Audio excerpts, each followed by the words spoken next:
नमस्कार छात्रों, ड्रॉक्स एजुकेशन में आपका स्वागत है। आज हम एक बहुत ही दिलचस्प और महत्वपूर्ण विषय पर बात करने जा रहे हैं जो कक्षा 10 के हिंदी पाठ्यक्रम के अध्याय 9 का हिस्सा है और वह विषय है लखनवी अंदाज। इस विषय को समझने के लिए हमें सिर्फ भाषा ही नहीं बल्कि संस्कृति, शिष्टाचार और इतिहास को भी समझना पड़ेगा।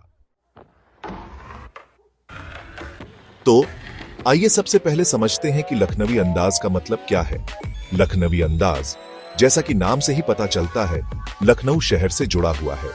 लखनऊ, जो कभी नवाबों का शहर था, अपनी सांस्कृतिक विरासत, साहित्य, संगीत और विशेष रूप से अपनी भाषा के लिए प्रसिद्ध है।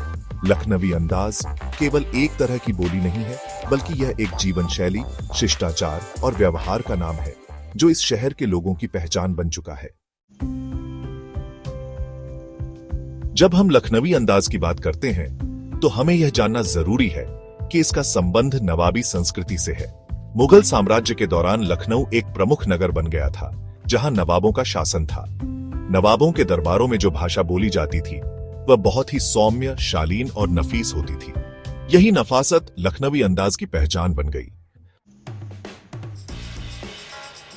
लखनवी अंदाज का एक प्रमुख पहलू है नजाकत।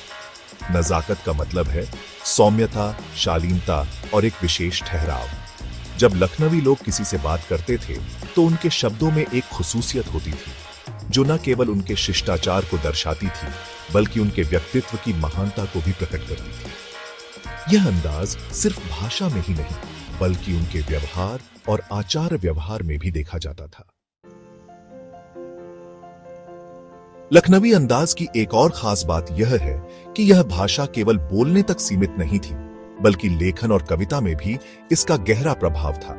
लखनवी साहित्य, खासकर उर्दू शायरी और गजलें, इस अंदाज की संवेदनशीलता और नफासत से भरपूर होती थी। जब हम लखनवी शेर या गजलें पढ़ते हैं तो हमें उनमें एक शाही शिष्टाचार और गहरी भावनाओं का मिला जुला रूप दिखाई देता है। अब बात करते हैं लखनवी शायरी की। लखनवी शायरी की विशेषता यह है कि वह शब्दों के चयन में बहुत नजाकत रखती है।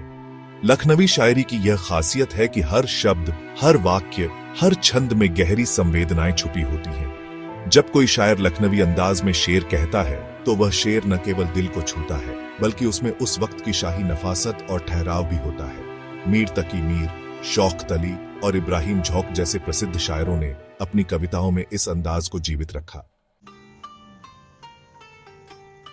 अब हम बात करते हैं लखनवी संगीत की। लखनवी अंदाज का प्रभाव संगीत पर भी गहरा पड़ा है। लखनवी संगीत, खासकर ठुमरी और ख्याल गायन की शैलियों में इस अंदाज की झलक मिलती है। ठुमरी में शब्दों की नफासत, संगीत के साथ भावनाओं का आदान प्रदान और गायन की शैली, सब कुछ लखनवी अंदाज से प्रभावित था। ठुमरी की गायकी में लखनवी अंदाज की नजाकत और शिष्टता साफ तौर पर सुनाई देती है। लखनवी अंदाज की एक और अनोखी बात यह है कि यह न केवल भाषा और साहित्य में बल्कि सामाजिक व्यवहार में भी दिखाई देता है। लखनवी समाज में, विशेषकर नवाबों के दरबारों में, बातचीत का तरीका बहुत ही शिष्ट और शालीन था। यदि आप लखनवी लोगों से मिलते थे तो वे हमेशा अत्यधिक आदर और सम्मान के साथ बात करते थे।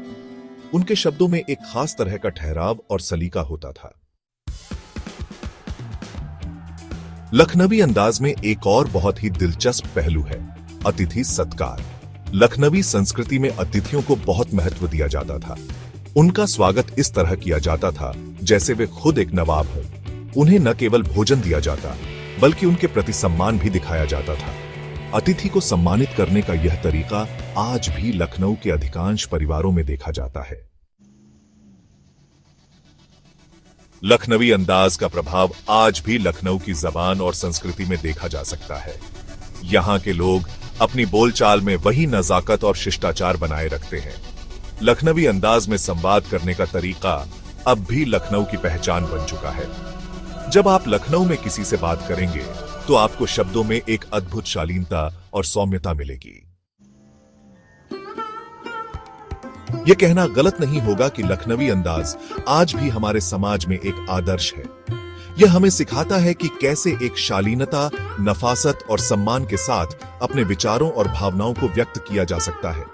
यह सिर्फ एक भाषाई शैली नहीं बल्कि एक पूरी जीवन शैली है जो आज भी लखनऊ और उसकी संस्कृति का हिस्सा बनी हुई है।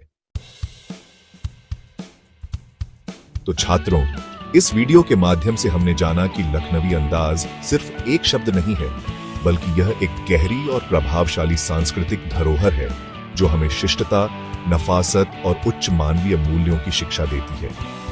अगर आपको यह वीडियो पसंद आया हो तो कृपया चैनल को सब्सक्राइब करें और इस वीडियो को अपने दोस्तों के साथ शेयर करें। अगले वीडियो में हम एक और दिलचस्प विषय पर चर्चा करेंगे।